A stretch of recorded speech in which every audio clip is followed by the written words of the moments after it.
The truth about circumcision. Part 2B. Those are some of the dynamics that have contributed significantly to the forestalling of an end to this insane practice. Now let's take a look at the neurological, psychological, emotional, and psychic consequences. Perinatal trauma. Circumcision is a form of perinatal birth trauma.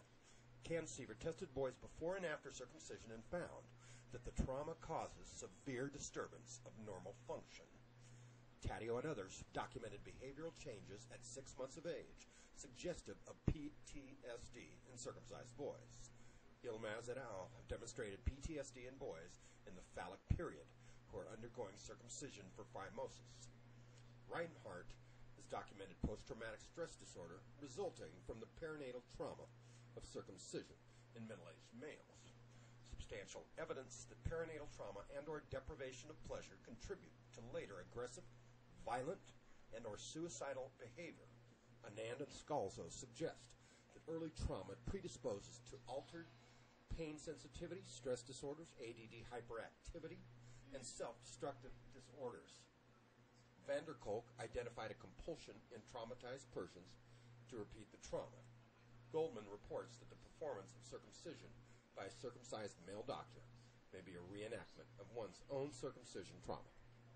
In the late 19th and early 20th century, Sigmund Freud identified castration anxiety resulting from fear of operations on the genitals. As early as 1929, British analyst Edward Glover reported a case of impotence secondary to castration anxiety caused by a particularly brutal circumcision. Glover also reported the behavior of a medical doctor with an apparent obsessive-compulsive need to perform circumcisions. In 1945, David M. Levy, M.D., reported a study of many children who had undergone various surgical operations, including circumcisions. He found that many suffered from combat neurosis, an early name for what is now known as post-traumatic stress disorder.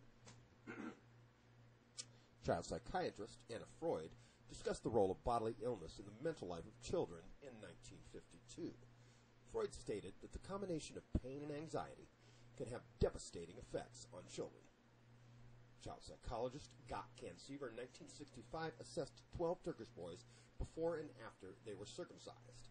Cansever reported severe disturbances with functioning after the circumcision as measured by psychological testing. In 1975, James Prescott reports on the origins of violence. Prescott believes that the deprivation of body pleasure contributes to the development of violent behavior. Circumcision removes the pleasure sensors in the foreskin and so deprives the individual of body pleasure. Richards, in 1976, observed behavior differences in male children in the U.S. that were not found in male children in Europe. The U.S. male children were circumcised, while the European children were not circumcised. Richards suggested that the changes were due to circumcision.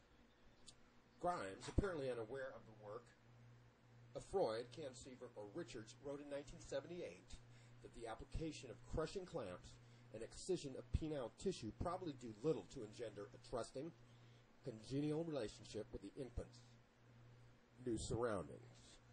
Kennedy reported the case of an adolescent boy traumatized by circumcision. York subsequently reported on the need for additional study of psychic trauma.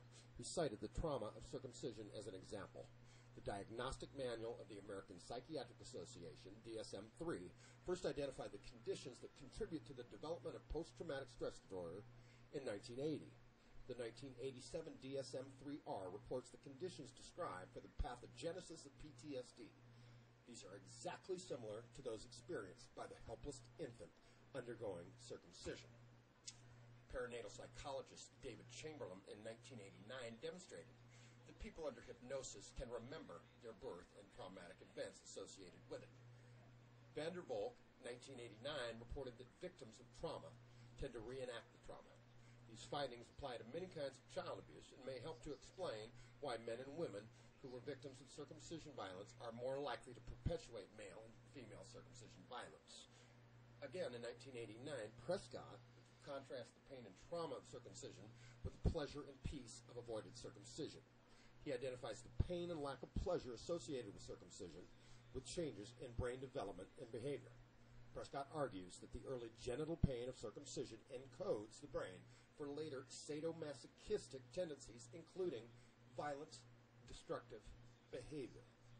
In 1991, Alice Miller discusses the effects of early child abuse and trauma on later violent and self-destructive behaviors.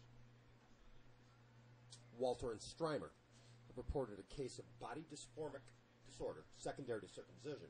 McGuire and Parks confirmed that grief is common in persons who have lost body parts. Bigelow in 1992 and 95 reported that circumcised men who have become fathers in circumcising cultures often exhibit a behavior described as adamant father syndrome. The adamant father insists that his son be circumcised, even after a rational discussion is provided. In 1993, Minaj found post-traumatic stress disorder in women who have undergone genital procedures. Williams and Capella surveyed the complications of circumcision in 1993. This is believed to be the first medical journal article of this type to discuss psychological complications of circumcision in any detail.